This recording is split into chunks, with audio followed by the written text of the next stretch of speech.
Shalom Jemaat GBI Anwar Sulung. Pada saat ini mari kita akan memulai ibadah kita pada kesempatan pada hari ini. Sebelumnya kita akan berdoa terlebih dahulu. Terima kasih Bapak buat kesempatan pada hari ini Tuhan. Kami bisa datang ke hadirat-Mu Bapak. Kami bisa merasakan hadirat-Mu melalui pujian dan penyembahan maupun firman ini Bapak. Terima kasih Bapak buat kesempatannya Bapak. Sebentar kami akan memulai. Kami serahkan semuanya hanya ke dalam tangan-Mu. Dalam nama Tuhan Yesus kami ucap syukur Bapa. Haleluya, amin. Oke, shalom semuanya. Mari kita pujikan hatiku percaya bahwa kita percaya ada Tuhan kita yang dahsyat dan luar biasa.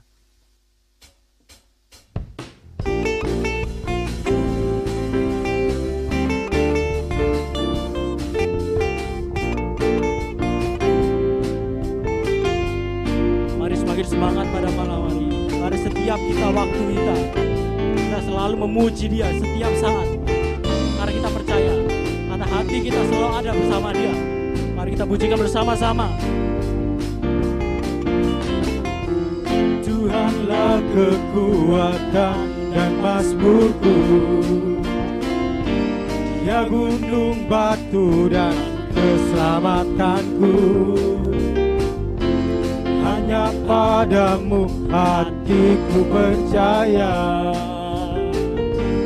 Kaulah menara dan tempat perlindungan. Ku mau selalu bersyukur, sebab cintamu padaku takkan pernah berubah. Hatiku percaya, walau bumi bergoncang, gunung-gunung beranjak, namun kasih setiamu tak pergi dariku. Haleluya.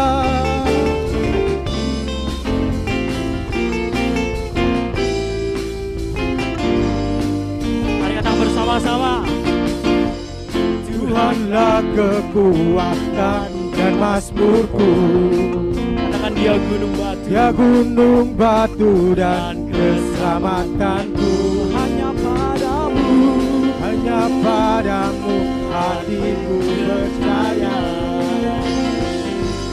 Kaulah menara dan tempat perlindungan. Ku mau selalu bersyukur, sebab cintamu padaku takkan pernah berubah.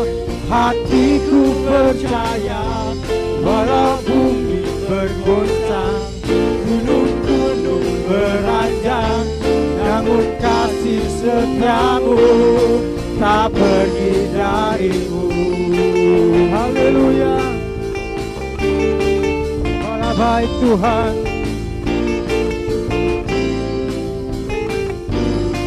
Mari kita bersama-sama. Ku mau selalu bersyukur, sebab cintamu padaku takkan pernah berubah. Hatiku percaya, walau bumi bergoncang, gunung-gunung beranjak, namun kasih setiamu tak pergi dariku. Kita pujikan lebih lagi, lebih semangat lagi. Katakan Ku mau selalu bersyukur, sebab cintamu padaku takkan pernah berubah. Hatiku percaya, walau bumi bergoncang, gunung-gunung beranjak, namun kasih setiamu tak pergi dariku. kasih setiamu. Kasih setiamu tak pergi dariku. Kasih setiamu tak pergi dariku. Haleluya. Takkan pergi dari kami Yesus. Dengan suara yang terbaik bagi Tuhan kita yang luar biasa. Mari kita siapkan hati kita untuk mendengarkan firman Tuhan. Mari kita pujikan bersama-sama. Mari kita rasakan hadiratnya. Karena bagi Dia segala pujian.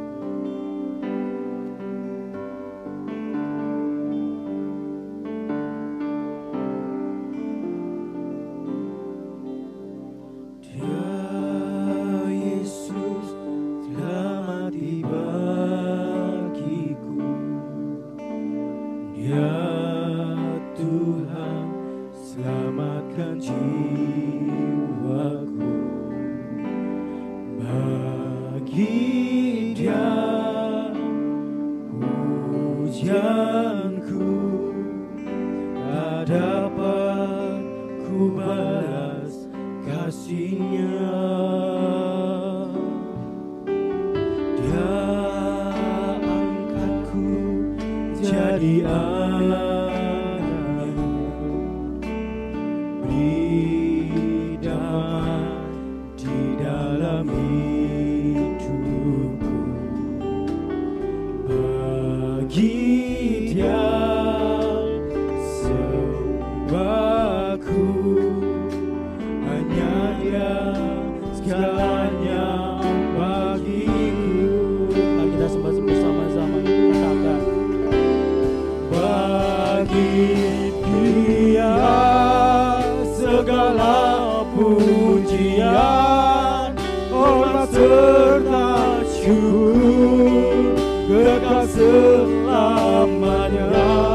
Bagi Dia segala pujian, hormat serta syukur selama-lamanya. Mari kita pujikan sekali lagi dengan hati yang penuh. Katakan. Dia Yesus telah mati bagiku. Dia Tuhan selamatkan jiwaku. Bagi Dia pujianku tak dapat ku balas kasih-Nya. Dia angkatku jadi anak-Nya, beri damai di dalam hidupku. Bagi Dia sembahku, hanya Dia segalanya bagiku. Bagi Dia, bagi Dia segala pujian, hormat serta syukur kekal selamanya. Bagi Dia segala pujian, hormat serta syukur selama-lamanya. Bagi Dia, bagi Dia segala pujian, hormat serta syukur kekal selamanya.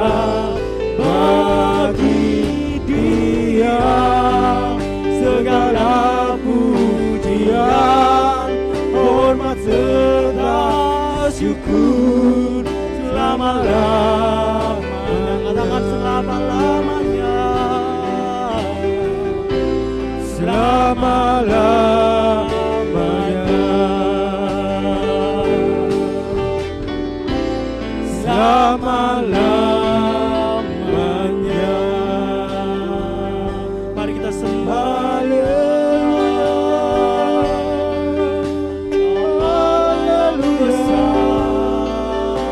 Bagi Dia segalanya, bagi Tuhan sembah dan syukurku hanya bagi-Mu Tuhan.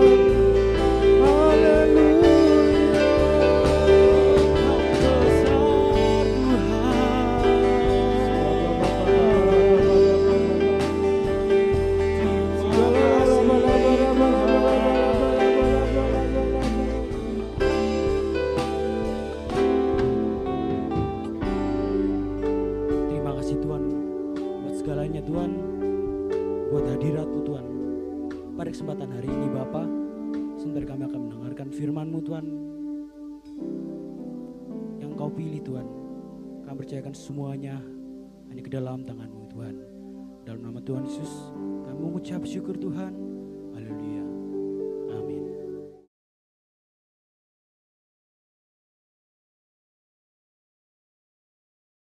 Shalom, puji Tuhan.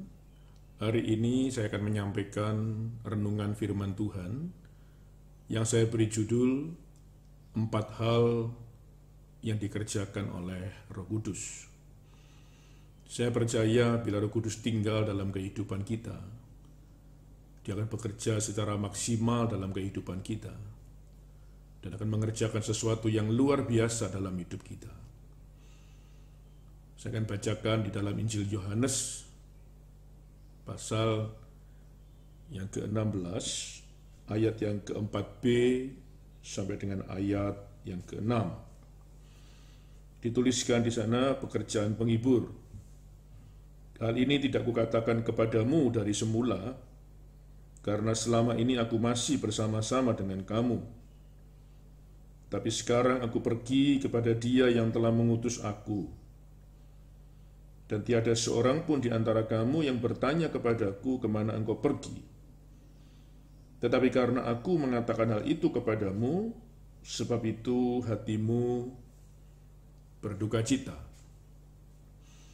Dituliskan di dalam ayat ini, pada suatu hari Yesus sedang berbincang-bincang dengan para muridnya. Ternyata di tengah-tengah perbincangan itu intinya adalah Yesus sedang berpamitan kepada para muridnya karena tidak lama lagi Yesus akan pergi meninggalkan mereka dan kembali kepada Bapanya.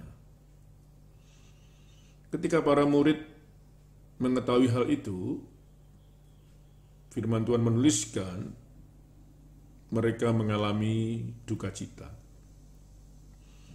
Saudara-saudara, kata duka cita sebenarnya lebih tepat dipakai di dalam kematian. Karena duka cita itu artinya kesedihan yang begitu mendalam. Jadi pada hari itu para murid sungguh-sungguh mengalami kesedihan yang begitu mendalam. Saya mencoba ingin mencari tahu mengapa para murid mengalami duka cita atau kesedihan yang begitu mendalam. Yang pertama, mereka berpikir bahwa mereka tidak akan bertemu lagi dengan Yesus. Padahal sebenarnya perpisahan itu adalah sifatnya sementara. Sekalipun Yesus meninggalkan mereka, tetapi pada suatu hari, jikalau mereka mati, mereka pasti akan berjumpa kembali dengan Yesus di surga. Tetapi sungguh memang perpisahan itu bisa menyebabkan orang mengalami kesedihan, bisa mengalami duka cita, apalagi kalau benar kita ditinggal mati oleh seseorang misalnya, kita akan mengalami kesedihan yang begitu mendalam. Yang kedua, mengapa para murid mengalami duka cita atau kesedihan yang begitu mendalam? Sebenarnya mereka diliputi rasa takut. Ketakutan itulah yang sebenarnya kemudian menyebabkan mereka menjadi sedih, menjadi berduka cita. Apa yang mereka takutkan? Di dalam benak mereka, ketika mereka mengetahui bahwa tidak lama lagi akan ditinggalkan oleh Yesus, mereka berpikir bahwa kalau ada masalah, pergumulan, tidak ada yang menolong. Mereka berpikir kalau kita mengalami persoalan, siapa yang akan menolong? Itulah yang ditakutkan oleh mereka, dan ketakutan itulah yang kemudian menyebabkan mereka mengalami kesedihan atau duka cita. Saudara-saudara, ternyata apa yang dipikirkan oleh mereka, Yesus tahu, itu sebabnya dijawab di dalam ayat yang ke-7, dikatakan demikian. Namun benar yang kukatakan ini kepadamu, adalah lebih berguna bagi kamu jika aku pergi. Sebab jikalau aku tidak pergi, penghibur itu tidak akan datang kepadamu. Tetapi jikalau aku pergi, aku akan mengutus Dia kepadamu. Jadi Yesus tahu keadaan mereka, apa yang dirasakan oleh para murid. Akhirnya Yesus berkata, kamu nggak usah takut, nggak usah sedih. Sekalipun aku harus pergi meninggalkanmu, aku akan mengirim seorang penghibur. Nah, saudara-saudara, yang dimaksud oleh Yesus seorang penghibur adalah Roh Kudus. Jadi yang pertama, apa yang dikerjakan Roh Kudus bila dia tinggal dalam kehidupan kita? Yang pertama yaitu dia akan memberi penghiburan. Saya menyadari bahwa dalam hidup ini setiap kita bisa mengalami kesedihan. Apalagi kalau kita sedang mengalami masalah, pergumulan, dan persoalan. Tidak jarang kita bisa sedih, bahkan bisa menangis. Apa yang biasanya dilakukan seseorang ketika dia mengalami kesedihan? Biasanya mereka mencari penghiburan. Ada yang pergi jalan-jalan, ada yang mungkin makan, ada yang mungkin keluar kota, ada yang nonton film, bahkan mungkin film komedi, dan masih banyak hal yang lain yang dikerjakan dengan tujuan supaya hati yang sedang sedih mengalami penghiburan. Saudara-saudara, apa yang dilakukan, apa yang kita lakukan, diizinkan asal semuanya adalah benar dan baik. Jangan sampai kemudian waktu kita mengalami masalah, pergumulan, persoalan, kita menjadi sedih, kita kemudian mencari penghiburan yang salah.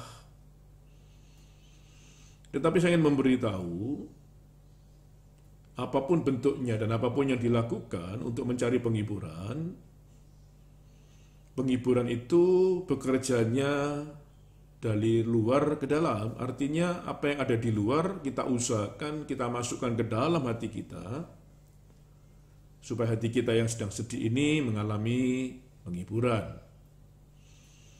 Tetapi apa yang dikerjakan oleh Roh Kudus berbeda dengan apa yang kita lakukan. Pekerjaan Roh Kudus bekerjanya bukan dari luar ke dalam, tetapi pekerjaan Roh Kudus bekerjanya dari dalam keluar.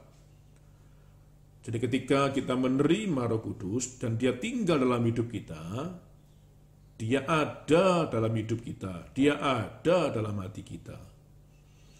Pada waktu kita mengalami kesedihan, sebenarnya tidak perlu diperintahkan, tidak perlu kita memerintahkannya. Roh Kudus secara otomatis akan bekerja memberi penghiburan kepada kita. Dan dia akan bekerja dari dalam keluar, yang artinya dia akan membawa segala beban kesedihan keluar dari hati kita. Coba saudara tanyakan kepada orang-orang yang hidupnya penuh dengan Roh Kudus. Masalah mungkin masih ada, pergumulan persoalan mungkin masih ada, tetapi masih penuh dengan rasa sukacita. Kenapa? Karena ada penghiburan. Itu sebabnya hari ini kalau ada di antara saudara yang mengalami kesedihan, mengalami kesusahan, minta Roh Kudus tinggal dalam hidupmu, percaya dia akan bekerja dan memberikan penghiburan kepada kita semua. Yang kedua, apa yang Roh Kudus kerjakan bila dia tinggal dalam kehidupan kita? Yang kedua, dia akan memberi kuasa. Dituliskan dalam kitab Kisah Para Rasul, pasal 1 ayat yang ke-8. Ayat yang terkenal dituliskan demikian, tetapi kamu akan menerima kuasa kalau Roh Kudus turun ke atas kamu, dan kamu akan menjadi saksiku di Yerusalem dan di seluruh Yudea dan Samaria dan sampai ke ujung bumi. Jadi kalau kita menerima Roh Kudus, menerima kuasa Roh Kudus, firman Tuhan mengatakan kita akan dipakai menjadi saksinya untuk menyaksikan dan memberitakan tentang Yesus sampai ke seluruh dunia. Dia akan memberikan kuasa kepada kita untuk memberitakan Injil. Tetapi sebenarnya dalam arti yang sesungguhnya, Roh Kudus yang diberikan kepada kita tidak hanya memberikan kuasa untuk memampukan kita memberitakan Injil, tetapi kuasa Roh Kudus bekerja bahkan memberikan kuasa kepada kita untuk mengalahkan kuasa si jahat. Memberi kuasa supaya kita bisa hidup kudus di hadapan Tuhan misalnya. Memberi kuasa kepada kita untuk mengalami kemenangan dalam hidup ini. Berapa banyak orang begitu mudahnya jatuh ke dalam dosa. Ada seorang teman mengatakan, kenapa ya aku kok gampang jatuh ke dalam dosa ya? Ya kalau kita mengandalkan kekuatan kita, kemampuan kita, atau mungkin kuasa yang ada dalam diri kita, kekuatan, kemampuan, kuasa dalam diri kita sangat terbatas. Itu sebabnya tidak jarang kita mudah dikalahkan dan kemudian kita jatuh ke dalam dosa. Kita jatuh dalam perbuatan dosa. Tetapi saya percaya bila kita mengandalkan kuasa Roh Kudus, kita akan mengalami kemenangan. Bahkan kita akan mampu mengalahkan kuasa si jahat. Jadi hari ini, Bapak Ibu Saudara, tetaplah berada dalam kuasa Roh Kudus, hidup dengan kuasa Roh Kudus, karena saya percaya bila kuasa Roh Kudus bekerja secara maksimal dalam hidup kita akan keluar sebagai pemenang di dalam hidup ini. Kemudian yang ketiga, apa yang Roh Kudus kerjakan bila dia tinggal dalam hidup kita? Yang ketiga, dia akan memberi kekuatan. 2 Timotius pasal 1 ayat yang ke-7 dikatakan demikian. Sebab Allah memberikan kepada kita bukan roh ketakutan, melainkan roh yang membangkitkan kekuatan, kasih, dan ketertiban. Saudara lihat, bila Roh Kudus ada dalam kehidupan kita, dia akan memberikan roh yang mendatangkan kekuatan. Di dalam Alkitab, terjemahan bahasa Indonesia sehari-hari dituliskan menjadi lebih jelas. Saya bacakan, sebab roh yang Allah berikan kepada kita bukanlah roh yang membuat kita menjadi penakut. Sebaliknya, roh Allah itu membuat kita menjadi kuat. Jadi saya percaya, sekali lagi kekuatan kita ini terbatas, saudara. Tidak jarang kita jatuh kembali ke dalam hal-hal yang tidak baik misalnya. Atau kita tidak kuat menghadapi segala pergumulan dan kesulitan. Tetapi saya percaya bila Roh Kudus bekerja dalam hidup kita akan kuat menghadapi segala perkara. Menghadapi godaan, menghadapi pergumulan, persoalan, kesulitan hidup. Itu sebabnya, sekali lagi, mari kita minta Roh Kudus bekerja dalam hidup kita. Dan saya percaya kekuatan Roh Kudus akan bekerja secara ajaib di dalam kehidupan kita semua. Saudara-saudara, hidup ini semakin hari bukan semakin mudah. Hidup ini semakin hari bukan semakin gampang. Itu sebabnya ada seorang hamba Tuhan yang bernama E.W. Tozer, seorang penulis buku, pengajar, seorang gembala, mengatakan demikian. Janganlah berdoa supaya hidup ini menjadi lebih gampang, tetapi berdoalah supaya Tuhan selalu memberi kekuatan yang baru setiap hari. Jadi memang benar, seperti kitab Timotius mengatakan, hidup ini semakin hari semakin sulit. Semakin hari tantangan semakin besar. Kita butuh kekuatan dari surga, butuh kekuatan dari Tuhan. Sebabnya tanpa kekuatan dari Tuhan, tanpa kekuatan dari Roh Kudus, kita tidak akan mampu untuk menghadapi kehidupan kita di dalam perjalanan hidup kita. Tapi saya percaya bila kekuatan Roh Kudus ada dalam hidup kita akan mampu menghadapi semuanya sampai akhirnya kita mengalami kemenangan bersama-sama. Saudara-saudara, tidak jarang dalam hidup ini ada orang-orang tertentu yang begitu bangun tidur sudah menghadapi masalah yang sama, menghadapi pergumulan yang sama. Bukan 1-2 hari, bukan 1-2 minggu, bahkan juga bukan 1-2 bulan. Mungkin sudah bertahun-tahun, bahkan ada yang puluhan tahun. Begitu bangun tidur, sudah menghadapi hal yang sama. Dia sudah menangis selama berpuluh-puluh tahun untuk menghadapi keadaan yang sama. Misal contoh ada orang yang sakit cukup berat, dan itu sudah berkepanjangan, bahkan mungkin berpuluh-puluh tahun, dia harus berjuang menghadapi sakit penyakitnya. Dan orang seperti inilah yang saya maksud, dia membutuhkan kekuatan dari Roh Kudus. Ada orang tertentu misalnya masalah keluarga, masalah ekonomi misalnya, atau masalah yang lain yang berkepanjangan. Saya percaya kadang kita tidak tahan menghadapi itu semua. Saya menyadari kadang keputusasaan bisa datang.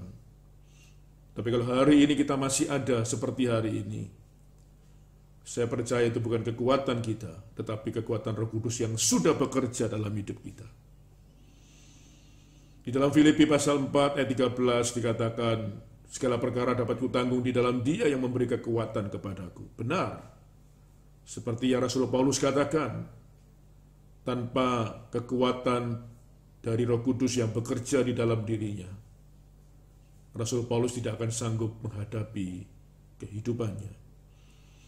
Jadi Bapak Ibu Saudara, hari ini kita membutuhkan Roh Kudus yang tidak hanya memberi penghiburan, yang tidak hanya memberi kuasa, tapi dia juga bisa memberikan kekuatan kepada kita. Di masa-masa yang sulit seperti hari-hari ini, bukankah setiap kita butuh kekuatan?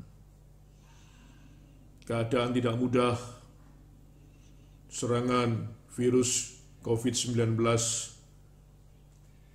masih terus bekerja, bahkan angka yang kena semakin hari semakin naik. Kita perlu berhati-hati dalam hidup ini, karena imbasnya juga kepada masalah ekonomi, pekerjaan, dan keuangan. Jadi kita butuh kekuatan Roh Kudus untuk terus bertahan, untuk terus kuat menghadapi segala perkara,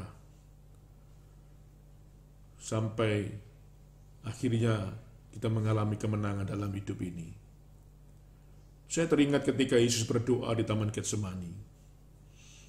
Di dalam kitab Injil Lukas pasal 22 ayat 42 dituliskan, Yesus berdoa kepada Bapanya, mencoba menawar kalau boleh tidak menghadapi aniaya dan penderitaan. Yesus berdoa 3 kali dengan doa yang sama seperti kitab Matius mengatakan. Tetapi kita melihat Bapa di surga tidak memberi jawaban secara signifikan. Jawabannya ada dalam ayat 43 yang mengatakan Bapa di surga mengirimkan seorang malaikat, dan malaikat itu memberi kekuatan kepada Yesus. Saudara perhatikan, Bapa di surga memberi kekuatan, bukan yang lain. Dan benar, kekuatan itulah yang dibutuhkan oleh setiap orang untuk menghadapi hidup ini. Ketika kekuatan itu diberikan kepada Yesus, tidak lama kemudian Yesus ditangkap dan dianiaya, dicambuk, ditinju dan segalanya sampai pikul salib, dimahkotai duri, bahkan disalibkan di Bukit Golgota. Tidak mudah bagi Yesus untuk menjalani itu semua. Tetapi kenapa Yesus kuat menghadapi itu semua? Karena ada kekuatan yang bekerja di dalam dirinya. Tanpa kekuatan itu, Yesus merasa tidak mampu. Tetapi karena ada kekuatan dari Bapa di surga, dia dimampukan sampai disalibkan. Bahkan akhirnya dengan kekuatan yang sama, Yesus mengalami kemenangan yang luar biasa. Saudara-saudara, saya berpikir bahwa Yesus ini adalah seorang manusia. Secara manusia dia nggak tahan, nggak kuat, kan nggak mampu. Tapi kenapa akhirnya dia bisa sampai di Golgota? Saya percaya karena ada kekuatan dari Bapa di surga. Kalau hari ini kita sedang menghadapi hal-hal yang membuat kita merasa tidak kuat, percaya kita tidak pernah sendirian. Ada Roh Kudus yang tinggal dalam hidup kita dan dia siap memberi kekuatan kepada kita. Jangan lagi ada yang berkata tidak kuat, karena percaya kita tidak pernah sendirian. Yesus ada bersama dengan kita dan kuasa Roh Kudusnya akan bekerja secara maksimal dalam hidup kita. Itu sebabnya tetap hidup penuh dengan Roh Kudus. Saya percaya kalau dia tinggal dalam hidup kita, dia akan bekerja secara maksimal dan bekerja secara ajaib. Yang keempat, yang terakhir, apa yang dikerjakan Roh Kudus bila dia tinggal dalam hidup kita. Yang terakhir, yang keempat, dia akan memberi sukacita. Dikatakan dalam Injil Yohanes pasal 16 ayat 22 sampai dengan ayat yang ke-24. Injil Yohanes 16 ayat 22, demikian juga kamu sekarang diliputi duka cita, tetapi aku akan melihat kamu lagi dan hatimu akan bergembira, dan tidak ada seorang pun yang dapat merampas kegembiraanmu itu daripadamu. Dan pada hari itu kamu tidak akan menanyakan apa-apa kepadaku. Aku berkata kepadamu, sesungguhnya segala sesuatu yang kamu minta kepada Bapa akan diberikannya kepadamu dalam namaku. Ayat 24, sampai sekarang kamu belum meminta sesuatu pun dalam namaku. Mintalah, maka kamu akan menerima supaya penuhlah sukacitamu. Jadi saya percaya bila dia tinggal dalam hidup kita, maka kita akan penuh dengan sukacita. Saudara, betapa pentingnya sukacita itu ada dalam kehidupan kita semua. Mari kita perhatikan. Orang yang hidupnya penuh dengan sukacita, orang itu akan menjadi orang yang semangat. Jadi kalau orang itu hidupnya tidak penuh dengan sukacita, ya pasti dia tidak semangat. Saudara mau semangat menghadapi hidup ini, harus penuh dengan sukacita. Dari mana kita bisa mendapatkan sukacita? Ya dari kuasa Roh Kudus. Saudara, kalau orang itu mengerjakan sesuatu tanpa semangat, biasanya hasilnya pasti nggak maksimal. Tapi sebaliknya, orang itu kalau mengerjakan sesuatu, apapun yang dikerjakan, dengan semangat, pasti hasilnya lebih baik, pasti lebih maksimal. Misalnya sebuah contoh, ada seorang salesman, dia bekerja di sebuah kantor, terus dimarahi oleh pimpinannya. Sukacitanya sudah nggak ada. Kalau sudah nggak ada sukacita, pasti nggak semangat kerja. Jadi malas dia, malas keliling, malas cari order, akhirnya hasilnya nggak maksimal. Tapi coba disemangati, coba dituntun lagi, diberitahu, dibimbing. Akhirnya tetap senang, tetap sukacita. Karena tetap sukacita, jadi semangat. Dan kalau dia tetap semangat, saya percaya dia akan bekerja dengan sungguh-sungguh dan hasilnya pasti lebih maksimal. Saudara perhatikan, orang-orang yang mengerjakan sesuatu tanpa semangat, pasti hasilnya buruk. Tapi kalau dia mengerjakan sesuatu dengan semangat, hasilnya pasti lebih baik, pasti lebih maksimal. Hari ini kita perlu jadi orang yang semangat. Supaya semangat, sekali lagi, hidup harus penuh dengan sukacita. Mengapa kita perlu semangat? Amsal 18 ayat yang ke-14 mengatakan orang yang semangat itu dapat menanggung penderitaannya. Kemudian Amsal 17:22, kalau semangatnya patah, mengeringkan tulang. Dan hari ini kalau kita kekurangan semangat, minta kepada Tuhan. Yesaya 42:9 mengatakan Tuhan memberi semangat kepada yang tiada berdaya. Oh, saya percaya kalau kita minta sesuatu yang baik kepada Tuhan, Dia akan memberikan dengan penuh sukacita juga. Mari saudara, apapun yang terjadi, tetap semangat. Coba perhatikan orang yang sakit. Sudah nggak ada semangat hidup, nggak ada gairah hidup, keadaan tambah buruk, bukan tambah sembuh, lama-lama, maaf ya cepat mati dia. Tapi coba orang itu mengalami gangguan kesehatan, sakit, tapi masih punya semangat hidup, masih bergairah. Oh, badannya semakin sehat, bahkan gampang sembuh, saudara. Jadi memang benar sekali, semangat itu sangat penting ada dalam kehidupan kita semua. Saya mau menutup dengan sebuah kisah sederhana. tentang seorang anak penjual koran. Ada seorang anak penjual koran, kira-kira umurnya sekitar 10 tahun. Dia biasa berjualan koran di lampu-lampu merah. Dan dia sudah sangat mengerti bila musim-musim hujan tiba, dia selalu menyediakan plastik dengan ukuran yang cukup besar. Jika hujan turun sewaktu-waktu, koran itu dibungkus dengan plastik tersebut. Hari itu dia lihat langit sudah mendung, dia siapkan koran jualannya. Tidak lupa dia siapkan plastik untuk membungkus koran-koran itu.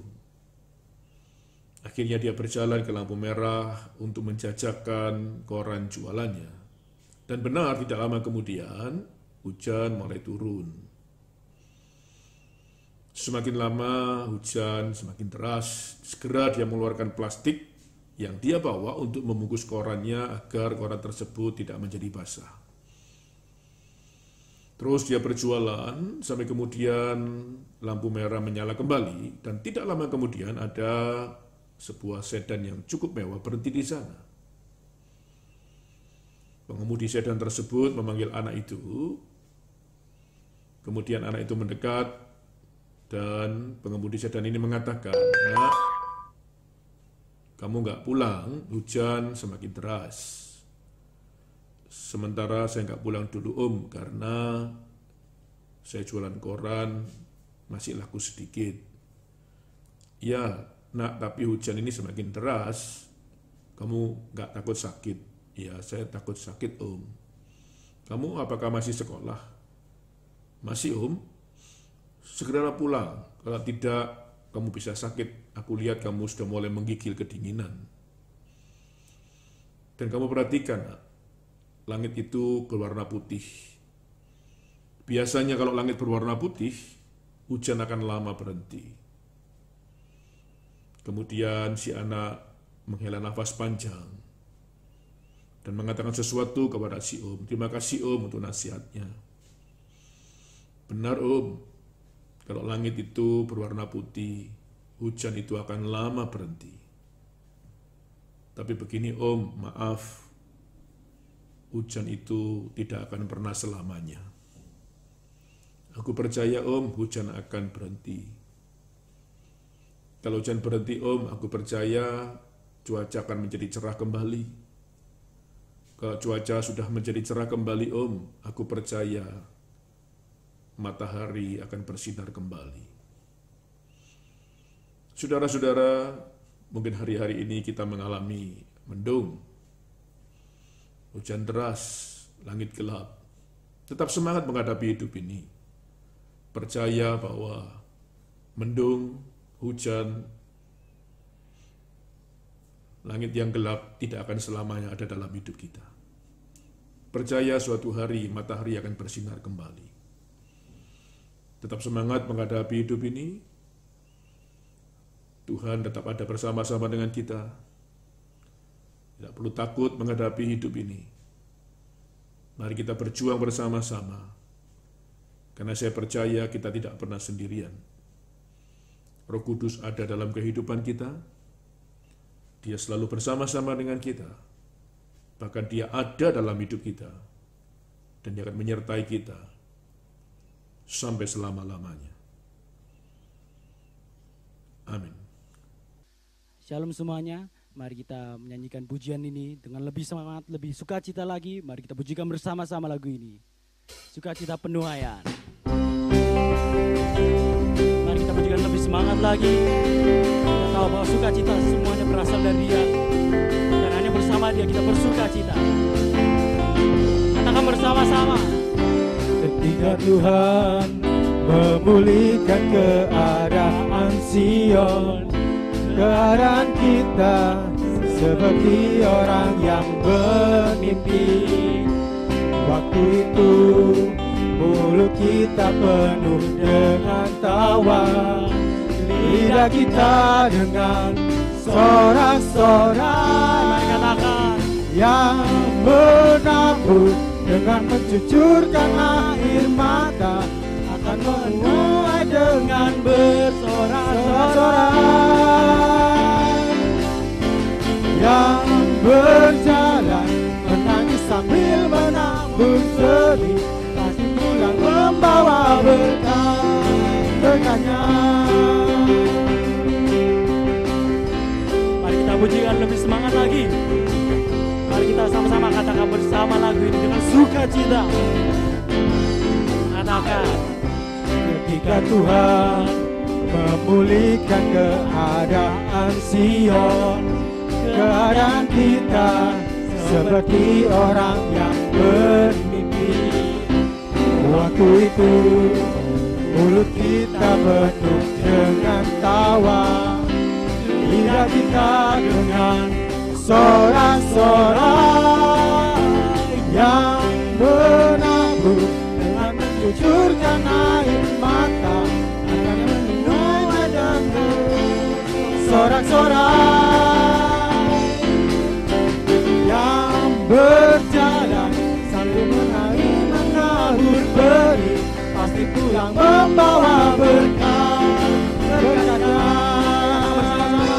Pasti pulang membawa berkah-berkahnya. katakan sekali lagi. Pasti pulang membawa berkah-berkahnya.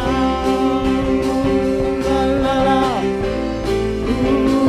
la la la, la la la, la la la.